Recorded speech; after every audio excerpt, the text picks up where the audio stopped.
Ukraine ఎందుకయ్యా ఎడతెరిపి లేకుండా అటాక్స్ ఇది వాళ్ళని వెంటబడుతోంది అమెరికా యూరప్ దేశాలని యుద్ధ ట్యాంకుల కోసం అంటే రష్యన్ దగ్గర ఉన్నటువంటి యుద్ధ ట్యాంకులు ప్రస్తుతం ఉక్రెయిన్లో ఉన్నటువంటి యుద్ధ ట్యాంకులు ఈజీగా ధ్వంసం చేసి పడేస్తున్నాయి.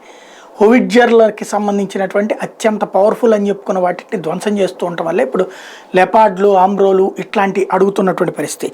తాజాగా Russian defence ministry has released a dramatic footage of the Grad MLRS in combat action.